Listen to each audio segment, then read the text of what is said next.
Pandemi COVID-19 bukan hanya membawa masalah kesehatan masyarakat, tetapi juga ada implikasi sosial dan ekonomi. Setiap kebijakan pemerintah dalam penanggulangan pandemi COVID-19 pun memperhitungkan kehidupan sosial ekonomi masyarakat. Untuk memutus rantai penyebaran COVID-19, pembatasan sosial berskala besar atau PSBB telah diberlakukan pemerintah di sejumlah daerah. Pemerintah hadir melalui Kemensos dengan bantuan program sembako sebagai program transformasi bantuan sosial pangan. Keluarga penerima manfaat atau KPM dapat memilih jenis, kualitas, harga, dan tempat membeli bahan pangan, sehingga mereka mampu meningkatkan asupan gizi dan nutrisi, serta mampu hidup sehat selama COVID-19 mewabah. Siapa yang berhak menerima program sembako? Mereka adalah keluarga penerima manfaat atau KPM dengan kondisi sosial ekonomi terendah yang terdaftar di Data Terpadu Kesejahteraan Sosial atau DTKS. Tujuan penyaluran program sembako yaitu tepat sasaran, tepat jumlah, tepat waktu, tepat harga, tepat kualitas, dan tepat administrasi. Bagaimana cara KPM memperoleh bantuan sembako? KPM cukup menggunakan Kartu Keluarga Sejahtera atau KKS yang berfungsi sebagai alat transaksi. KKS wajib dibawa para KPM untuk mencairkan program sembako dan mendapatkan bahan pangan.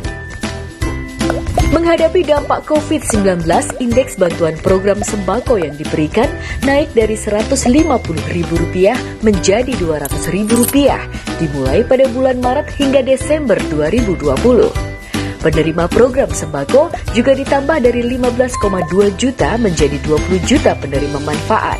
Kemensos memperluas jangkauan program sembako bagi 4,8 juta keluarga terhitung sejak April hingga Desember 2020. Tapi ingat, dana tidak dapat dicairkan secara tunai, hanya untuk pembelian sembako saja loh ya.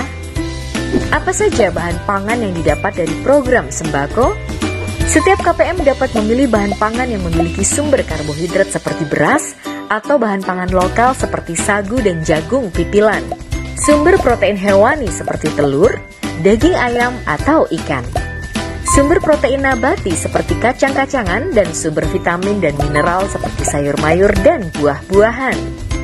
Komoditi tambahan harus menggunakan bahan pangan lokal, sehingga ekonomi masyarakat sekitar ikut berkembang. Lantas bagaimana mekanismenya? KPM cukup datangi e-warung terdekat untuk cek kuota dana bantuan.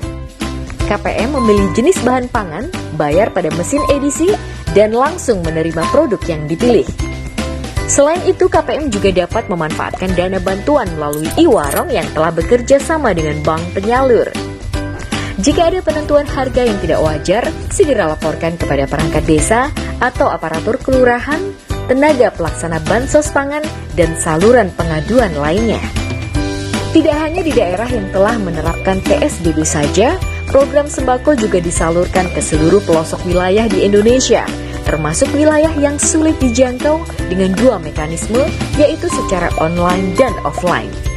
Mekanisme online dilakukan seperti mekanisme reguler dengan menggunakan KKS pada mesin EDC secara online. Sedangkan mekanisme offline dilakukan berkala setiap 2 hingga 3 bulan sekali di lokasi yang telah disepakati antara tim koordinasi bansos pangan dan bank penyalur di daerah. Untuk pencairan bantuan dengan mekanisme offline, KPM wajib membawa KKS dan identitas asli. Tapi ingat, saat ke e-warung atau agen, pastikan dalam kondisi sehat, wajib memakai masker, tidak boleh berbondong-bondong atau berkerumun. Pastikan menjaga jarak minimal 1 meter, mencuci tangan yang sudah disiapkan oleh e-warung atau agen sebelum dan sesudah pengambilan sembako, dan tidak usah bersalaman ya. Dan segeralah pulang lalu mandi saat tiba di rumah. Semoga KPM mampu menggunakan bantuan sembako dengan bijak ya. Karena jika dana bantuan program sembako tidak digunakan selama 3 bulan, maka uang akan dikembalikan ke kas negara loh. Makanya, mari bijak memanfaatkan program sembako menuju Indonesia maju sejahtera.